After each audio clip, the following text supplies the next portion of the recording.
I'm confident that this story of mine is going to sound fake, but you've got to trust me, because it surely is not.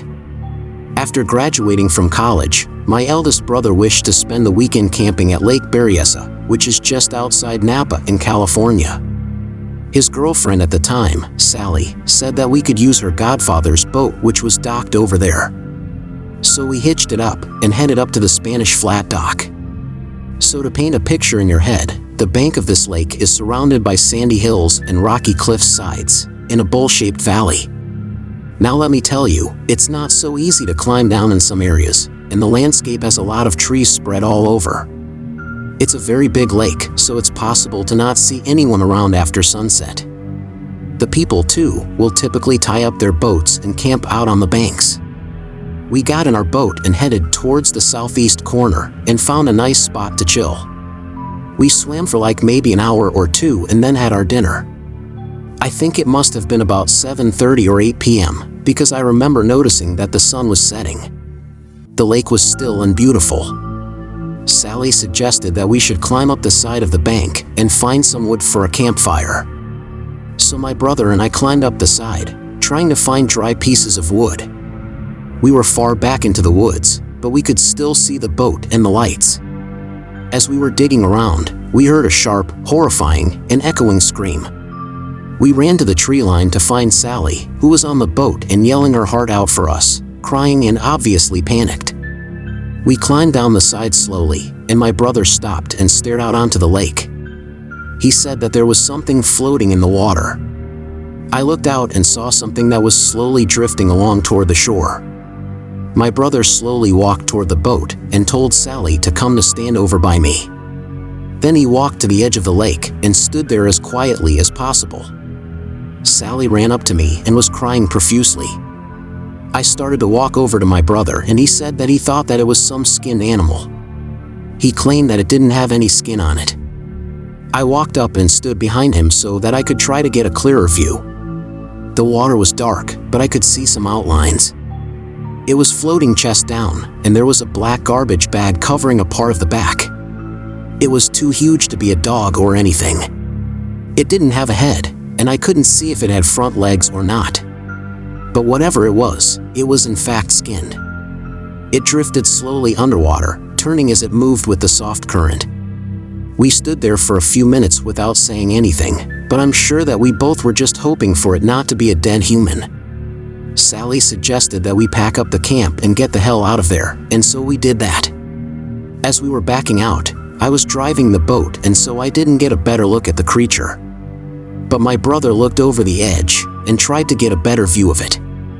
Sally covered her eyes and was still freaking out as we headed back to the dock at Spanish Flat. There was an office there for the park department or something, but surprisingly no one was there. We drove to the closest gas station and left a note and number for the attendant to give to them. I am not sure if it ever reached the concerned authorities, because we never heard anything about it after that. I still remember how dead silent our ride back home was. The fact that Sally was horrified was evidence enough that she too guessed it to be a human. My brother too hasn't brought the topic up in years, but the last time he did, he stated that he didn't want to make a guess about what it was. He got a better look at it than me, but we didn't go back to that lake for another 5 or 6 years. It still upsets me to think about it. And I am sure that my brother knows what he saw. But he keeps it to himself just to not scar me for a lifetime. Now let's hop on to story number 2. But before I begin reading, make sure that you have subscribed to Mr. Scare for regular horror podcasts.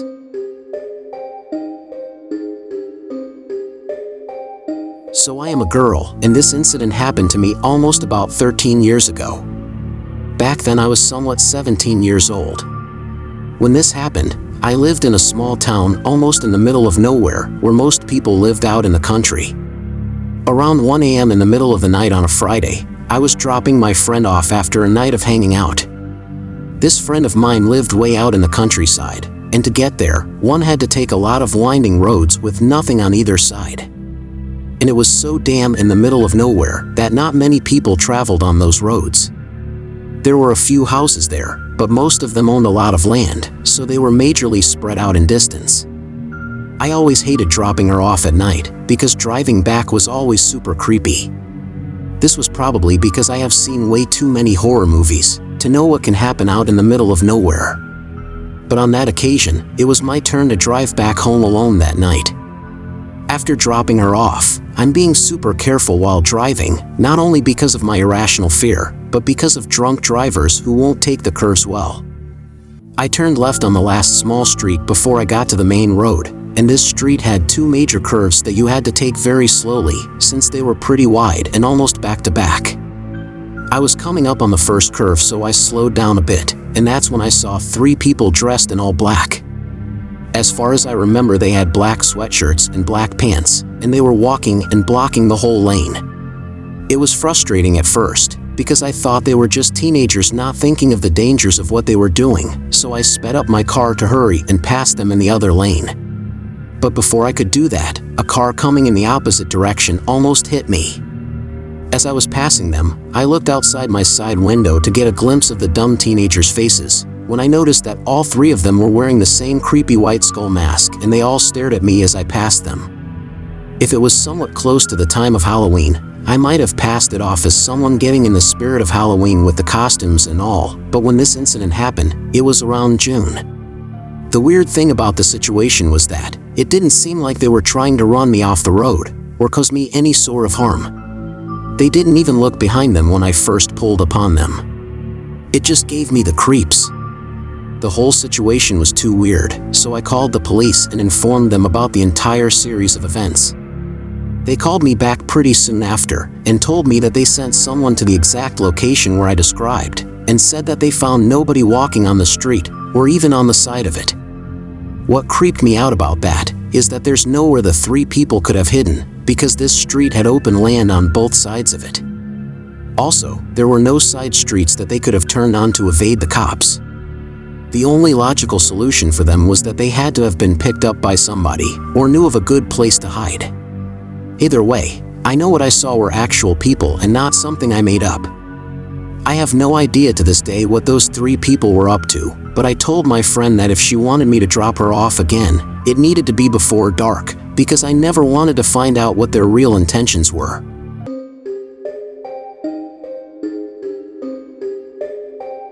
In around 2020, during the lockdown days, I used to live in an actual cabin. And that cabin was almost in the middle of nowhere on around 150 acres of land. One side of this property was a waterfront, and the other side was the beginning of deep woods. So my days were chilled out and relaxed. Most of the time when I was tired after a walk outside, I used to spend time reading books, playing video games, and doing other indoorsy stuff. Anyways, one time I was home alone since my family had gone to see my wife's family.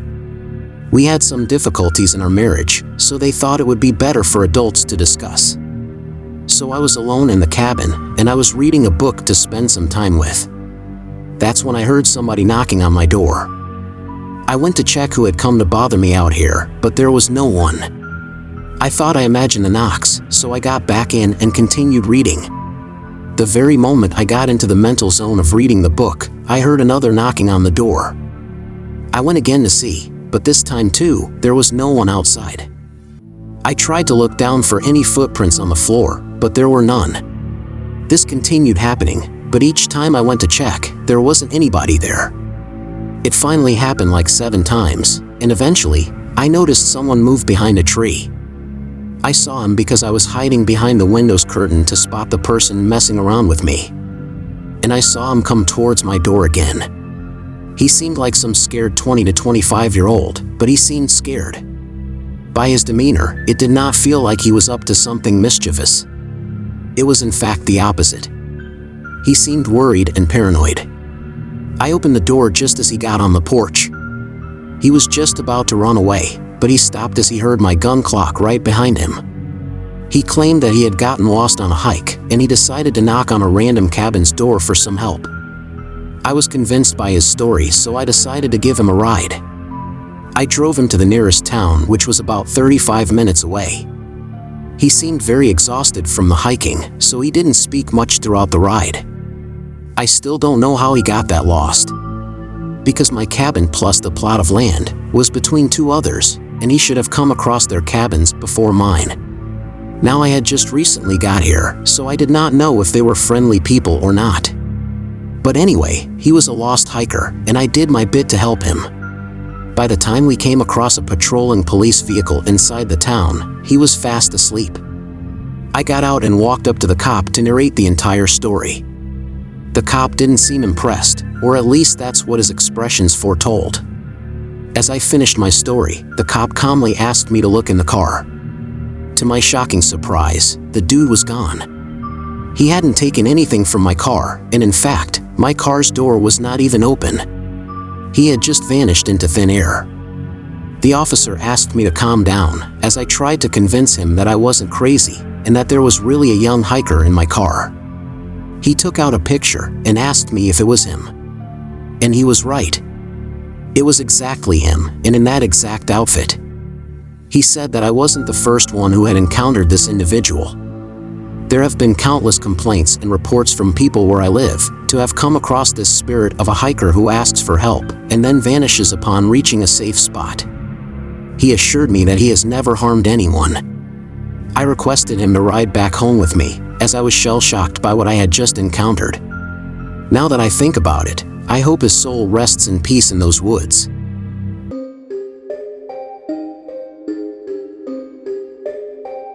As a child, I lived and grew up on a farm that was pretty much in the middle of nowhere in Missouri.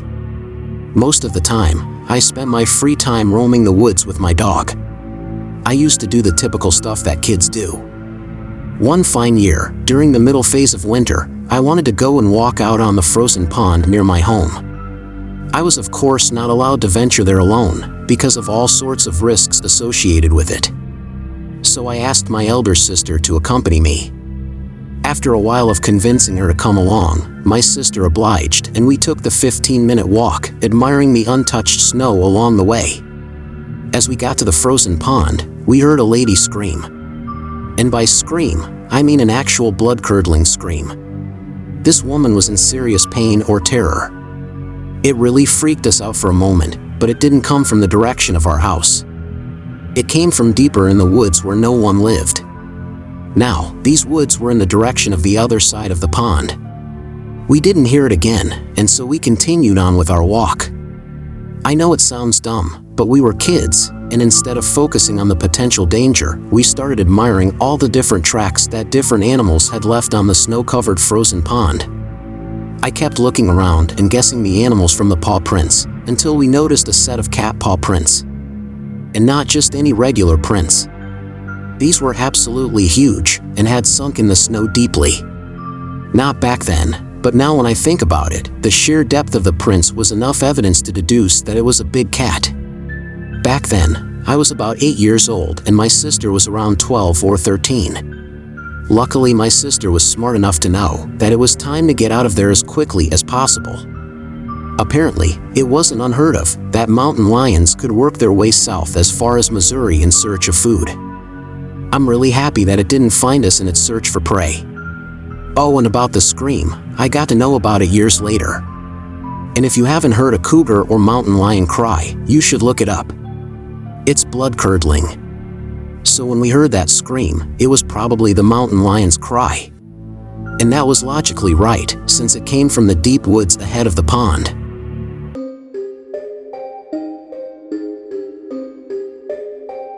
Once I was in the middle of the woods, when I had come across an abandoned elementary school.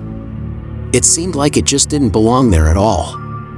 I found it when I was around 12 years old, while I was exploring with my dad's hunting club, somewhere in the backwoods of Alabama. The most odd thing about it was that it didn't seem to have a road leading to it, or even a place to park cars. We looked around and there were simply no houses there. The windows and doors were dust-ridden, and it was evident that no one had entered since decades. We stepped inside the school to feed our curiosity. And the moment we got in, it felt like we had traveled in the past. Every single thing inside was from the 70s and 80s. It also seemed like it was abandoned hastily. I mean, the school's structure wasn't weakened. The books were still open on desks, shoes were still in the cubbies, and papers were still on the teachers' desks.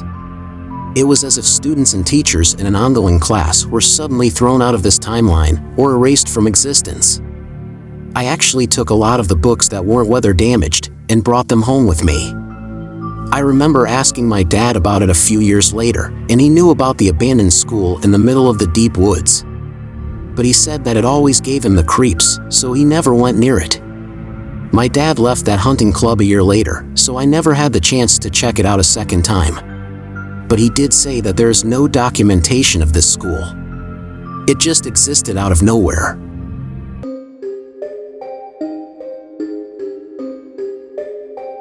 While studying abroad, my friend wanted some help from me for doing a photo shoot. This shoot was planned to be done on a derelict building on the outskirts of the city. The building was a small rundown office building, with most of the outer walls covered in brick and all the entrances as well. Anyways, she had the idea of just wanting to walk around with the camera and explore the building. Being a camera enthusiast, I went with her to the site. Upon arriving there, I quickly noticed that on the ground, there were a lot of used needles. And not the fresh, clean ones. Instead, these were the really gross ones, with brown dried blood or rust on them. We assumed that this shady place must have been a popular shooting place among the local junkies. Then we found that on one of the brick-laden walls, an entrance had been made into the stairway of the building. Somebody had just torn a hole in the wall. In some surge of bravery, we decided to go in to get some crazy pictures. The stairway was dark because all of the windows up there were sealed shut and covered. The building had been stripped of all possible valuable materials. So it was just a gray concrete stairway. We started to make our way to the second floor when we heard a loud shuffling sound upstairs, like somebody rising up from the floor. We immediately turned around and practically jumped through the hole and ran out as fast as we can. But my friend's shoes got caught up with a nail that was sticking out of a wall. She tripped and landed on her knees as she struggled to let loose of this situation. Meanwhile, we heard someone make his way down, but it sounded like really heavy steps as it came downstairs. We could also hear some growling sounds that made us shiver. Now the next few moments were blurred, but I remember some creepy-looking humanoid creature growling or howling at us from the little gap between the stairway. It seemed like it was trapped inside. Its eyes were green, and it stood on two legs, but the height was unnaturally long. Before I could process this in my head, my friend got rid of her shoe and screamed to run out as fast as possible. So we ran and ran until we got out of the area.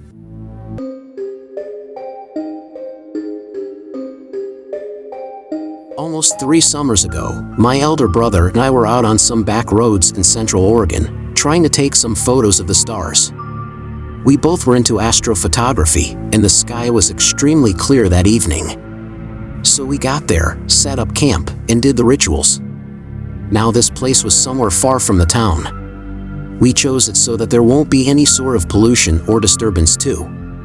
The night went great, and we were convinced that we had clicked a bunch of good pictures of the night sky. Trust me, it looked breathtaking.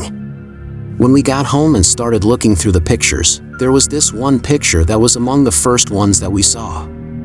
It was around a 20-second exposure in absolute darkness, and the road was clearly visible, and so were the tall coniferous trees under the sparkling stars. And just near the tree line, not so far from us, we could see this guy, who was just watching us while standing completely still. We were out there for a solid 30 to 40 minutes after we took that photo, and never even knew that the guy was there. The creepiest part was that when we were there, I had illuminated the road with a flashlight for a brief second, but I didn't even see him with the light on. Now I don't know what he was doing there. There are no other ways to come to that spot. It is just one straight road that took us to our spot and back. Nowhere did we see another car parked, or any houses too. Now that I think about it, I just hope that he was a human, and not some sort of an alien trying to study mankind. Thank you so much for listening to these stories. Now that you have made it till here, I want you to choose the topic for the next video. Comment down below and let me know your favorite topics for a horror podcast. Also, I'd love it if you could bring more horror story lovers to our Mr. Scares horror community.